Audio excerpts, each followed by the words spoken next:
할렐루야, 감사합니다. 이 시간에 우리가 기도 강요 제11장, 우리가 이제 11장까지 왔습니다.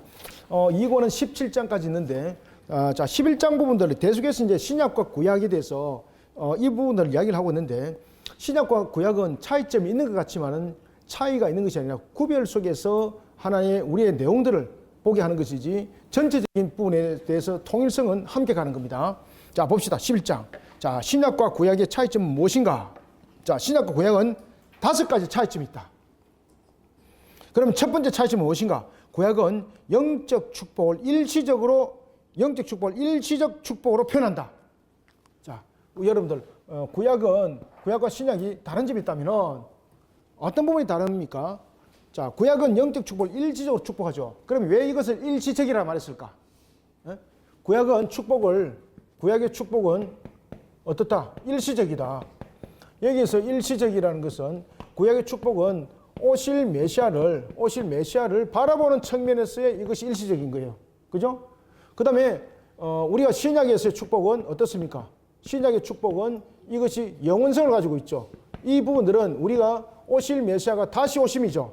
다시 오신 메시아를 통해서 우리에게 영생에 이르는 길들이 열리기 때문에 이런 부분들이 하나의 축복이 일시성과 영원성을 가지고 있는 것에서 다르다.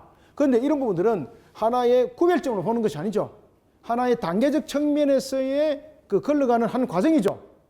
그죠? 그러니까 그리스도가 오는 측면에서 이 내용들은 하나의 과정인 것인데 이런 것을 우리가 다른 것이라 보면 안 된다. 다른 것이라 보면 안 되고 차이점이라 보는데 이 차이점은 하나의 맥락을 향해서 가면서 그런 부분에서 어떤 차이가 있는가를 보자는 것이죠. 그래서 구약의 우리의 축복은 일시적이라는 것은 오실 메시아를 바라보는 측면에서의 그 일시적임이죠.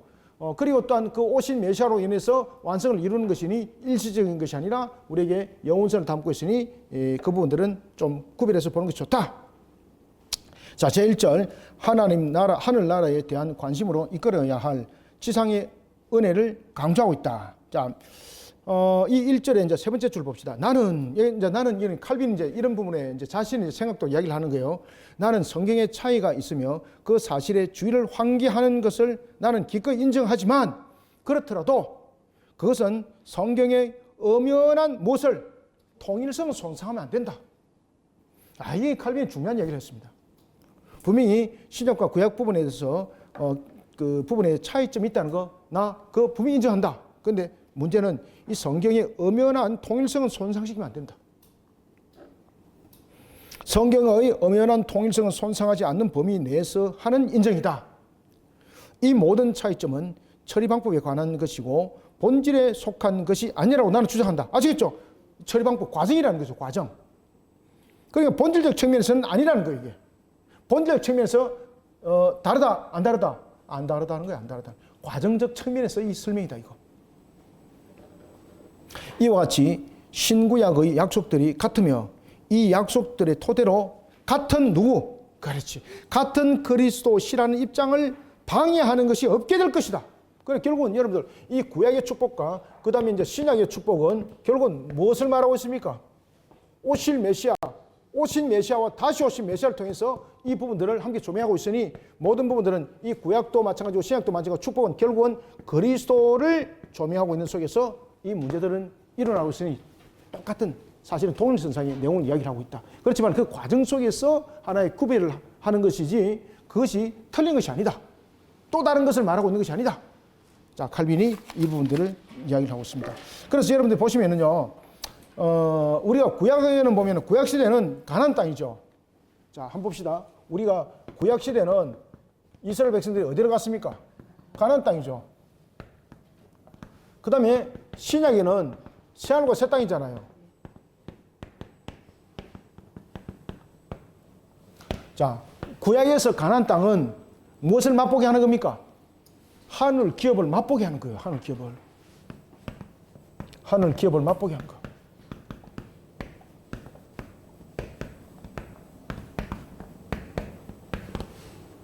그러면은 이 신약에서는 이 새하늘과 새 땅은 무엇입니까? 우리에게 직접적인 부분들을 내세를 명시시키고 있는 거죠. 우리에게 지금 새하늘과 새 땅은 직접적으로 내세를 명시시키고 있는 거예요. 하늘 기업을 맛보게 하는 것, 내세를 명시시키고, 그리고 이 부분에 대해서 우리가 구약과 신약을 완전히 이루면서 성취를 이루는 것이 우리에게 나중에 백보자 심판대에서 모든 부분들이 일어나죠. 그죠? 심판대에서 일어나면서 이 부분들이 우리 속에 사실의 나라로서 이것이 나타나는 겁니다. 이제 사실의 나라.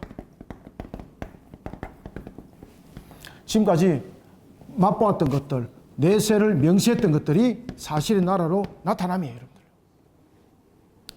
그러니 구약과 신약은 구별된 것을 말하고 있는 것이 아닙니다. 과정적 측면에서의 이 내용들이 설명이에요. 이해됐죠? 그죠? 결국은 구약도 신약도 결국은 사실의 나라를 말하고 있습니다.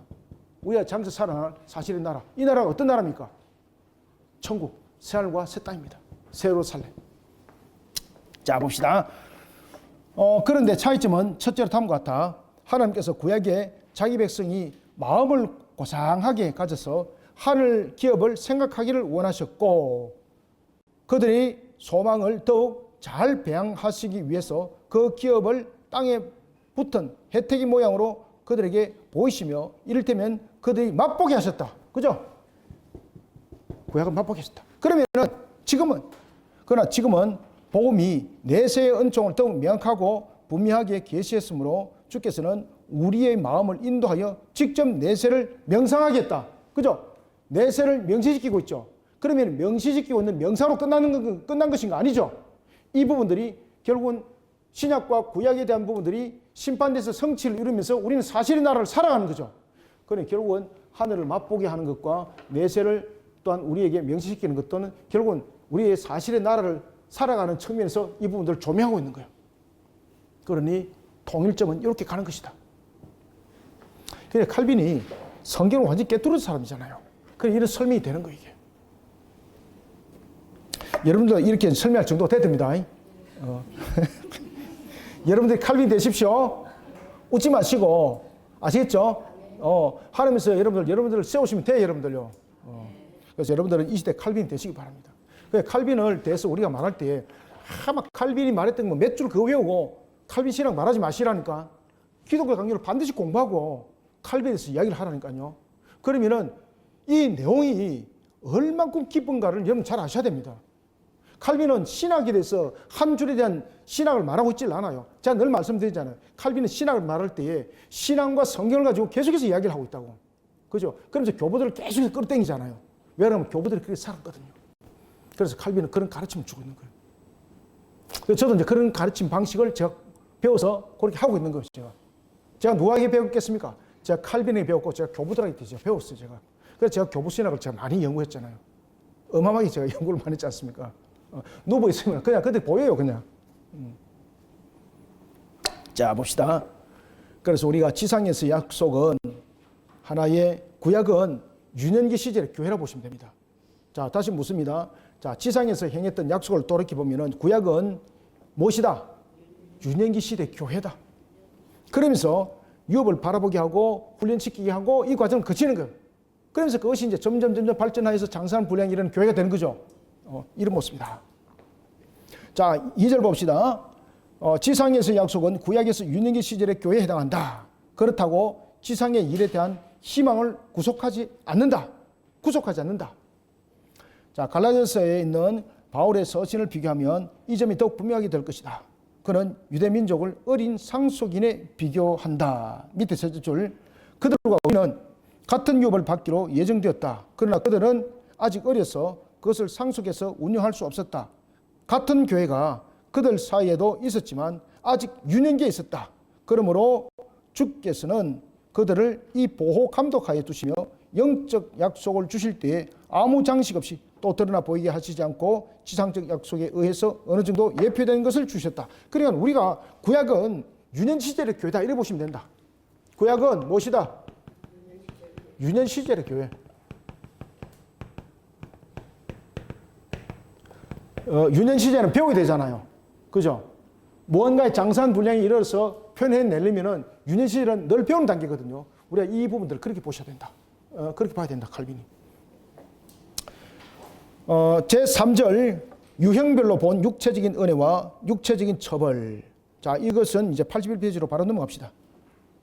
자, 위에서 둘째 줄 하나님의 은혜가 지상적인 일에서 더 현저히 나타난 것과 같이 하나님의 벌도 마찬가지다. 자, 여러분들 보시면은 미래의 영원한 행복의 은총은 지상적인 혜택이죠. 그런가 하면은 영적 죽음의 중대성은 신체적 형벌로 표현되고 있는 겁니다. 자, 이런 부분들은 우리 속에 나타나고 있는 것처럼 은혜와 형벌 속에 나타나고 있는데, 은혜는 하나님께서 언약을 이루심이지만은 육체적 형벌은 결국은 우리의 형벌들은 영육간의 형벌들은 결국은 무엇입니까? 죄에 대한 값이죠. 이 부분들을 분명히 우리가 알고 들어가야 된다. 그래서 하나님의 은혜가 지상적인 일에서 더 현저히 나타나는 것과 하나님의 벌도 마찬가지다. 아시겠죠? 그래서 우리의 죽음은 필연이에요. 필연. 왜 필연입니까? 죽음은 죄의 값인과 동시에 죄의 값이기 때문에 필연이고, 첫 번째는 또한 죽음은 우리를 하여금 죄를 단절시키고 새 생명으로 부활하는 측면에서의 필연이에요. 그래서 우리에게는 죽음은 두 가지의 필연이 있다. 하나는 죄의 값이기 때문에 필연이고, 또 하나는 그것은 하나님의 입장에서 필연이고, 또 우리의 입장에서는 우리는 다시 부활해서 영생에 살아가야 되는 거잖아요. 그렇기 때문에 죄인으로서 살아가는 것이 아니라 이제는 영원한 생명으로 살아가니 죽음은 우리에게 필연이에요. 그래서 우리에게는 부활이 있는 거예요. 지금 이해되고 있습니까? 지금 칼빈이 그 이야기를 하고 있는 거예요. 뭐 내용이 심오합니까? 제가 지금 심오하게 말해서 심오한 겁니다, 이거. 그래서 여러분들은 미래의 영원한 행복의 은총은 지상적인 혜택이에요. 그런가 하면은 영적 죽음의 중대성은 신체적 형벌이에요. 그런데 이 신체적 형벌 또한 우리의 필연성이에요. 왜 필연성이죠? 그렇죠. 죄로부터 완전히 단절이죠. 그러면서 또한 이 필연성은 우리에게 은총으로 다가오죠. 왜? 필연성으로 죽음으로서 끝나는 것이 아니라 우리에게 새 생명이라는 부활로서의 그 소망을 주니 우리에게는 이와 같이 죽음은 중대성을 가지고 있습니다. 그러니 은혜도 말하고 있고 벌도 말하고 있는 거예요. 죽음 속에는 은혜도 말하고 있고 벌도 말하고 있는 거예요. 자, 그래서 밑에 봅시다. 그래서 그들은 많이 교도들과 같이 신구약의 하나님은 다르다고까지 공상한다. 그 많은 교도들이 이와 같이 구약의 하나님은 우리가 믿을 수 있는 존재가 아니라는 거죠. 신약의 하나님을, 사랑의 하나님을 우리가 믿어야 된다는 거죠. 왜? 다른 하나님이라고. 다른 하나님. 다른 하나님인가요? 같은 하나님인가요? 같은 하나님이죠. 왜 그것이 죽음이 우리 속에 조명되어지고 있습니까? 죽음은 필연성이죠. 왜냐하면 죄의 값. 그 다음에 우리 속에서는 또 죽음이 또 필연성이죠. 왜? 죄의 단절을 통해서 우리에게는 부활이 기다리시니까. 내용은 다르다는 것이죠. 그리고 이것이 신약으로 연결되는 거지 않습니까? 그런데 이 많은 교도들은 그렇게 보지 않고 있다. 그래서 이 칼빈이 이 많은 교도들에 대해서 철저히 그 내용들을 파헤칩니다. 그리고 이제 특히 이제 많은 교도들과 논쟁을 제일 많이 했던 신학자 눈감이 4세기의 아우티누스입니다. 어스틴이 많은 교도들과 굉장히 이런 논쟁을 많이 했던 것은 자신이 과거에 많이 교도였습니다. 아시겠습니까? 과거에 그가 이단이었습니다. 이단. 어스틴이. 아시겠습니까? 우리로 말하면 아무것도 뭣도 모르고 그가 그 마니교를 믿었고 그랬던 것이 그 내용 속에 있었습니다. 그러면서 자신이 이제 아프리카 주교가 되면서 이런 부분들을 정확하게 자신이 이제 그 내용들을 아니까 정확하게 마치 표대를 향해서 그 화살을 가지고 정확한 관위에 꽂듯이 다 꽂는 겁니다. 그래서 칼빈이 이런 마니교도들에서 이런 변증을 할 때에 항상 누구를 끌어당겨? 어스틴을 끌어당겨. 아시겠습니까? 자, 그래서 그들은 많은 교도들과 같이 신구약의 하나님은 다르다고 공상한다. 그러나 내가 이미 말한 하나님의 처리 방법에 유의한다면 우리는 이런 의구심을 곧 일수할 것이다. 즉 하나님께서 이스라엘 백성에게 너울로 가려운 형태, 너울이라는 건 뭡니까? 앞을 가렸던 이것을 너울이라고 그러죠. 너울로 가려운 형태로 언약을 주신 동안은 미래의 영원한 행복의 축복의 은총은 지상적인 혜택으로, 그리고 영적 죽음의 중대성은 신체적 형벌로 표시하며 상징하고자 하셨던 것이다. 그래서 우리에게 영원한 은총, 그 다음에는 또 하나는 우리에게 형벌, 이런 부분들이 지금 동시에 작동되고 있는 것은 구별된 것이 아니다. 이런 부분들을 우리가 잘 상고해야 된다. 자, 그 다음에 우리가 이제 둘째 차이점을 우리가 보겠습니다. 자, 오늘은 우리가 6절까지만 하고 마무리할게요. 6절. 자, 보겠습니다. 둘째 차이점. 둘째 차이점은 무엇인가? 자, 첫 번째 차이점은 축복에 대한 부분들이다. 구약은 일시적 축복으로 말하고 있지만 결국은 이것이 전부 다 연결된 내용들을 담고 있다. 그 다음에 두 번째 차이점은 무엇인가? 구약 성경에서는 진리는 그리스도를 상징하는 모습과 의식에서 전달되어지고 있다. 그런데 신약은 무엇입니까? 직접 오심이죠. 구약은 상징이죠. 이런 부분에서 차이점이 있다. 그러니까 결국은 차이점은 똑같은 이야기를 지금 하고 있는 거죠. 자, 첫 번째 차이점도 분명히 구별을 하고 있지만 똑같은 이야기를 하고 있는 거잖아요. 그죠? 두 번째 차이점도 마찬가지예요. 다섯 가지 신약과 구약에 다섯 가지 차이점이 있는데 결국은 이것은 완전히 다른 책을 말하고 있는 것이 아니다. 이 공통된 부분에 대해서 하나의 과정과 역할적 측면에서 그 내용들을 이야기를 하고 있다. 지금 이해되고 있습니까 이거? 제 혼자 열심히 하는가 싶어가지고 내 혼자 막 혈기 내가지고 열심히 하고 있다. 여러분 다 주무시고 이러면 안 되니까 가끔 가다가 물어봅니다. 그래서 구약 성경에서 진리는 그리스도를 상징하는 모습이다. 아시겠죠? 자, 구약은 그리스도에 대해서 상징하고 모습과 의식을 드러내면서 실질적으로 오실 부분들을 조명하고 있는 것이죠. 자, 네 번째 4절. 이 차이점의 의미는 무엇인가? 신구약간의 둘째 차이점은 상징에 있다. 그래서 우리는 이 둘째 차이점은 구약과 신약에서 보자는 거죠. 어떤 차이점을 가지고 있는가?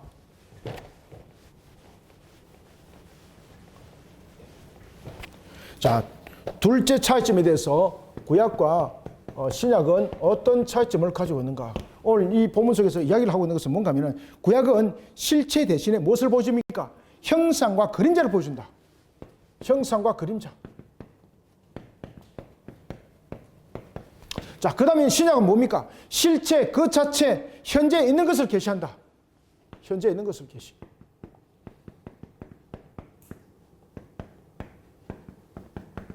그러면 현재 있는 것은 무엇입니까? 구약에서 형상과 그림자로 보여준 것을 현재로 계시하는 거예요. 그러니 결국은 구약과 신약이 다른 것이 아니죠. 우리가 여러 가지 조명하는 측면에서는 구약은 형상과 그림자 속에서 그것을 펼쳐주고 있다면, 그런데 신약은 이런 구약 속에서 형상과 그림자를 보여준 것을 현재 있는 것으로 계시해 주는 것이다. 그것이 대표적인 것이 뭡니까? 그리스도죠. 자, 차이점에 대한 의미를 봅시다. 신구약의 둘째 차이점은 상징에 있다. 구약은 실체가 없기 때문에 실체 대신에 형상과 그림자를 보였을 뿐이고, 신약은 진상의 실체 그 자체를 현재 있는 것으로서 계시한다. 우리는 율법의 언약과 복음의 언약, 그리스도의 사역과 모세의 사역이 어떻게 비교되는가를 관찰해야 된다. 아시겠죠? 자, 그 다음에 쭉 내려가서 맨 밑에 패러그래프. 주의 옛 언약은 유대인들에게 주신 언약이었는데 그것은 그림자 같고 효과가 없는 의식 수준에 포함되었으며 확고하고 실질적인 확인을 받기까지는 이를테면 미결 상태에 있는 것, 일시적인 것이다. 옛 언약은 그리스도의 피로 성별되며 확립된 때에 비로소 새롭고 영원한 언약이 되었다. 그러니까 결국은 여러분들 이 예수 그리스도께서 세우신 이 영원한 언약은 새 언약은 이 영원한 언약을 새 언약이라고 말하죠. 그죠? 이 영원한 언약은 결국은 옛 언약이 그림자로 보여준 것을 실체로 나타냄이죠. 그래서 옛 언약과 영원한 언약이라는 새 언약은 결코 구별된 것을 말하고 있지 않다. 그래서 그리스도께서 최후의 만찬에서 제자들에게 주신 잔을 내 피로 세운 무슨 언약? 그래서 새 언약의 잔이라고 불렀던 것이다. 이 새 언약의 잔이 바로 무엇입니까? 구약의 언약의 실체를 형상과 그림자로 보여준 것을 실체로 계시한 것을 말하고 있는 것이다 라는 것입니다. 자, 다음에 이제 5절 봅시다. 82쪽 5절. 자, 그 다음에 교회의 유년기와 장년기. 우리가 구약을 교회의 유년기로 봤지 않습니까? 그럼 장년기를 한번 보자는 거죠. 5절. 그러므로 그리스도께서 육신으로 나타나시기 전에 유대인들은 율법의 보호와 지도를 받아 그리스도에게 인도됐다고 사도가 말한 뜻이 분명하다. 사도는 또 그들은 하나님의 아들이며 후사였지만 아직 어리기 때문에 보호자의 감독 아래 놓이게 된 것이라고 인정한다. 그래서 바울은 이 미약한 이해 상태를 어렸을 때라는 말로 표현한다. 그러니까 다시 말하면은 지금 구약 성경 같은 경우는 이 하나의 유연기라고 볼 수 있는 것은 그리스도의 나타나심이 아직까지 확연하게 나타남이 아니죠. 그래서 그것을 유연기로 말하고 있는 것이지 이것이 무슨 수준이 낮아서 유연기가 아니다. 우리가 여러분 자라나는 과정을 표현하고 있는 겁니다. 자, 우리의 모습들 봅시다.